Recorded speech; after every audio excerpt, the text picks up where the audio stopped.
All right. Welcome, Athon readers. Welcome, Matthew. Thank you for joining us today. For those of you who have not gotten to meet me, I'm John Chambers. I have recently come on board with Athon to help with some promoting, formatting, and other secret projects that we cannot discuss. I was telling Matthew beforehand, I feel like there's more projects I can't talk about today in the announcements than I can.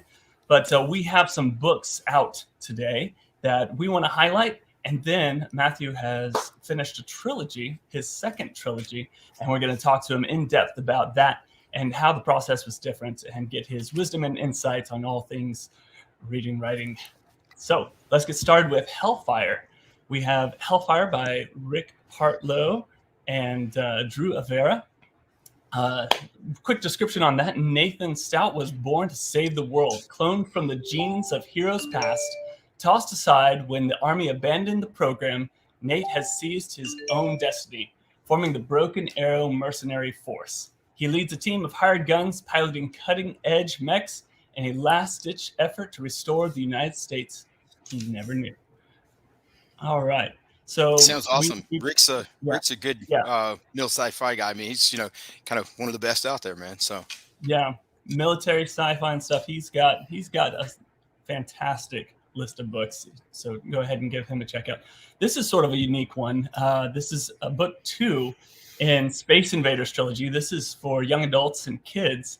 If you want to get your kids into sort of that lit RPG but Space Invader setup, there's a lot of fun reviews out there for this one. Boy Battles Bug. It follows an 11-year-old. It's a no-holds-barred grudge cage match, and Jimmy and his team find themselves against the ropes. The disgusting bug aliens have gone full throttle on implementing their world-dominating plans. They're replacing humans with exact replicas who are heck-bent on destroying mankind. There was a fun read for the first one. Boy Battles Bot was, in my eyes, largely a comedy novel that you can show your kids without worry. It's a fantastic introduction to the lit RPG genre for people that have never heard of it and don't want to get into the super crunchy systems. So I feel like I've seen a lot of comments in the on Facebook in the lit RPG groups that they are specifically looking for something for their kids to read to enjoy the genres with them. I feel like the whole game setting and system sometimes does lead sort of towards the adult side on humor, comedy, and vulgarity. But some of us know and love that. So sounds like something my kids might like. Yeah. Then we have Ursa Major, Casey Berger. This is book 2 in a series, the Resonance series. There was a review. Readers who love character-driven space operas need to add First Light, which is book 1 by Casey E. Berger, to their to-be-read list. This is a very impressive start to a rapid-release sci-fi trilogy. The first description: she lost everything. Now she's fighting back. When Jaya Mills' parents were killed and her brother was kidnapped in an attack on her childhood home, she saw only one future for herself: enlist in the Union Starfleet and learn to defend herself. So if you are looking forward to a specific Athon book upcoming release, let us know in the comments. We want to see, there's so many books coming out every Tuesday, and we know some of y'all are following several series, several authors. Who are you most looking forward to seeing? And it should be Matthew Gilbert, of course, because he's here with us today to talk about The Collapse. This is, like I said before, he's completing a second trilogy. So congratulations on that. So much work put into these books, and doing 3 of them in one world must be a lot of fun, and you must get some really rich content out of a world that you've built and crafted. Indeed. So why don't you introduce us to The Collapse? Well, the Collapse is a, some people would call it a military sci-fi, some people are going to call it space opera. It kind of has elements of both, maybe a little other stuff as well. But it takes place in a galaxy that is dominated by, the kind of evil galactic empire, only not so much anymore, because a terrible alien plague from hyperspace has come and it's killed almost everyone. And as a stopgap measure, they have closed down all of the jump gates, and our heroes find themselves isolated and facing the potential of starvation at the beginning of the book. And the first book, which is Tartar's Gate, that's about them trying to basically find a way to survive, and their choice is to attack a neighboring planet to take what they have from them.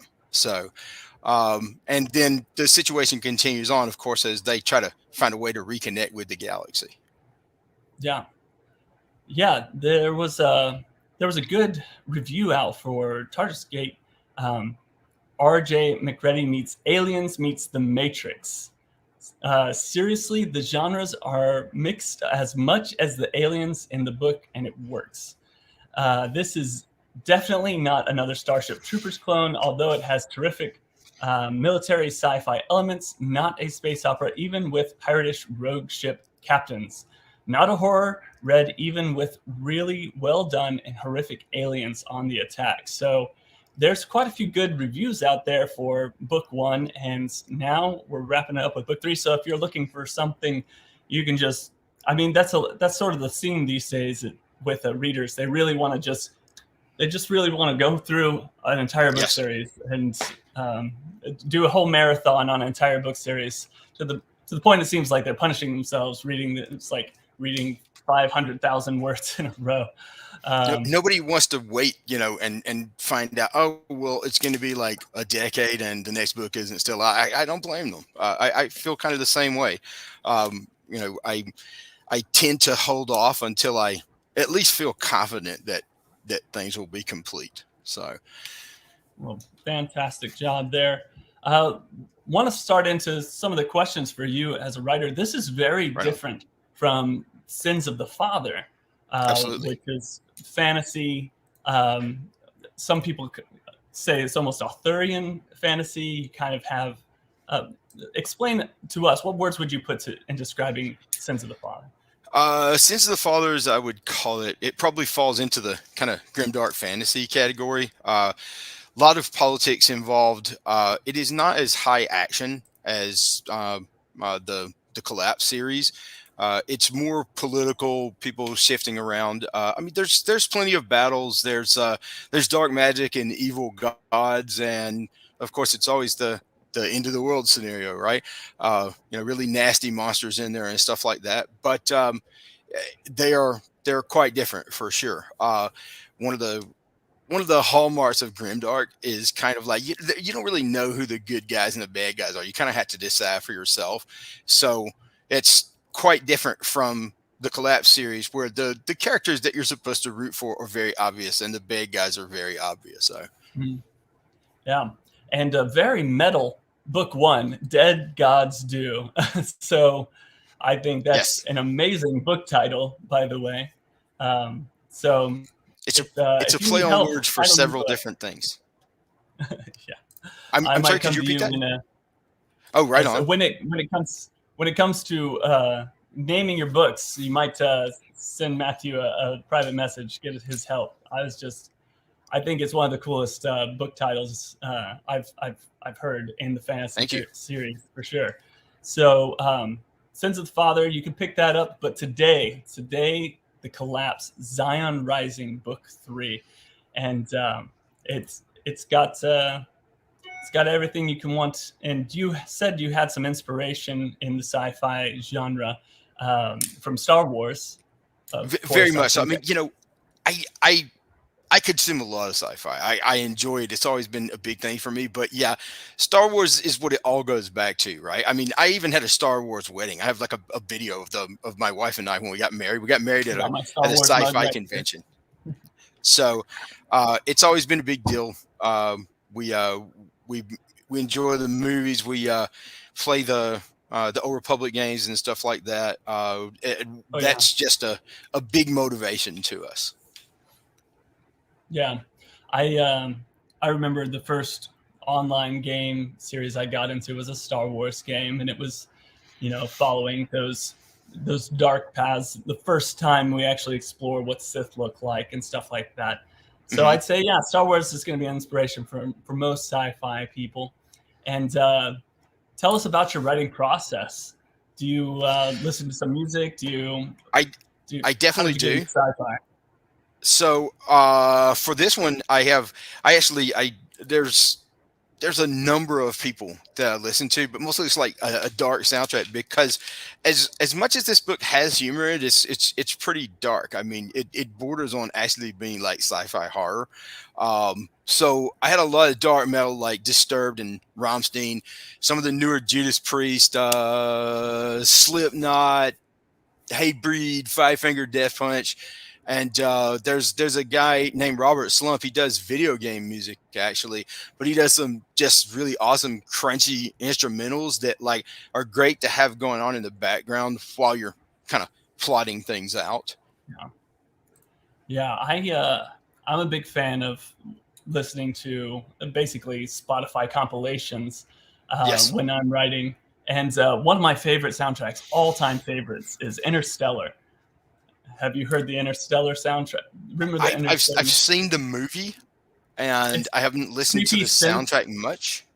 like synthesizers, modernized, and Right on. it really puts the creepy feeling into the book writing. To write your books, you can kind of get into some dark places listening I'll to that. consider adding it, man. I'll have to go check it out. It's a fun one. So there's a lot of aspects that you could take to make a good sci-fi. There's so many different elements. What's important to you specifically in this series when it comes to the environment and making this sci-fi click as a story? Well, the consistency is a big thing, both in terms of your world and your character behavior. Character voice is a big thing for me. So I try to have each character. They kind of have their own way of doing things. They'll have certain repetitive phrases that they use. I mean, even if they're not speaking, even if it's just the prose from their viewpoint, they think differently, right?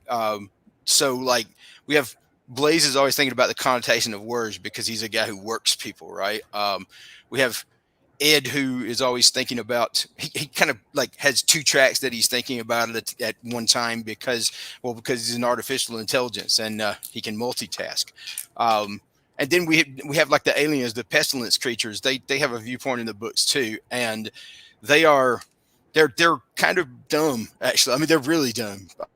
You almost feel sorry for them, except that they're absolutely horrible monsters, but they have almost no clue of what is going on in a lot of places. So it's I try to work on that. I try to Good. um, I try to make sure that like sci-fi always has it proposes tech that like faster than light, for example, right? Which we're like, yeah, okay, probably is not really going to be faster than light, but we need it for stories, right? So I try Right. to I try to make sure that stuff is consistent. I don't like to propose, oh, suddenly new tech which solves the character's problems, and it's like I'm looking at you, Star Trek and Star Wars, or Doctor Who and his sonic screwdriver that fixes everything. I try to make it so that when the characters propose solutions, they work within the context of the world and the technology that has already been revealed. So, it doesn't feel like magic. It feels like the character has done something important, though. Yeah. I think you touched on something that hits on lit RPG a lot. It's well, I'll just find a new magic system that solves my problem Hmm. automatically. And some people like that, but I think there's something deeper that can be written as well, like you were saying. And then what you were saying on characters, your character viewpoints and keeping them consistent. I at one point I was stuck with my book, and I had someone give me some excellent advice. They said you can really find your path through a book by finding out what your characters care about and Yes, centering back on that. Come back to what is it your characters are after? What do they care about? And you can just anchor so many things from that viewpoint. And then I would. I had a breakthrough and just wrote another 7,000 words over the next 3 days, and it was good. So thank you for that bit of advice. I think that's really good. I would go further than that. What I would say is usually anytime I find myself that I've reached an impasse, I always find that it's because the character I'm trying to make characters do something they don't want to do, if that makes any sense. I Mhm. mean, I'm not like, a multiple personality and really feel that they exist. But they're kind of simulations you run in your own head, right?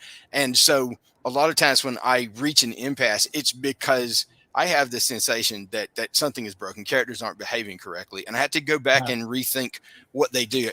That almost always is my logjam. Yeah. So piecing that together is, what do your characters want? Force them to do what they don't want to do, or would conflict with their moral values on that desire, and then how do they resolve that? That's good. That's good. I like that. I will meditate upon that in my next book writing session.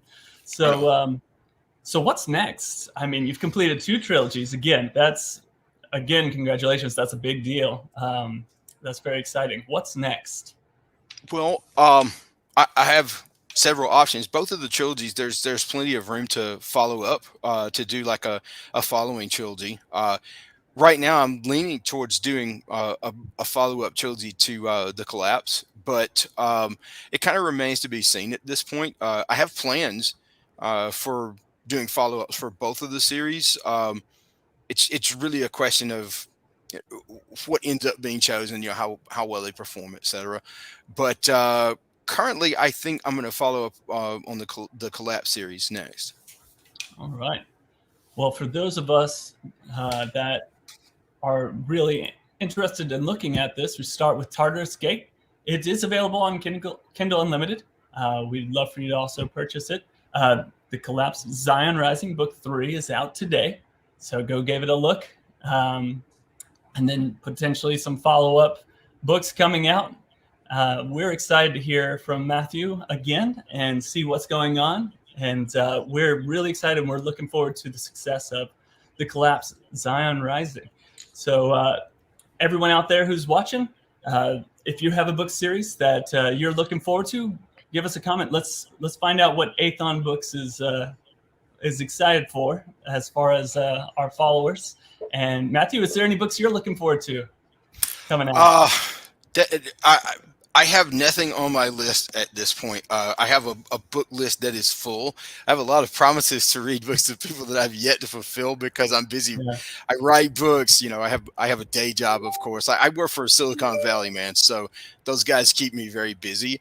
But the next one on my list is one by a guy named Charles Phipps. What is the name? It's the Vampires one, Straight Outta Fangton. So I got to check that one out. Fun. I'm sure most of us watching this right now are having the same issue. I have 4 books downloaded on my my phone ready to go, and then I have audiobooks. So it's like, I'm gonna go work out and listen to this audiobook. So yep. It's fun. It's fun being an author, but fun being a reader, fun being a part of Aethon Books. And we're glad to have you, Matthew. I'm glad you had me too. And we're excited for things to come. Well, thank you. Thanks for having me. Yeah. Thank you, everyone who was able to join today and who will watch in the future. Again, give us a comment. Let's find out which books you're excited for from Aethon Books. And we'll talk to you next Tuesday, and more big announcements coming. Like I said at the beginning, I feel like there's more announcements I can't share today than ones I actually can. So keep an eye out because there's some big news coming, and we'll talk to you next Tuesday.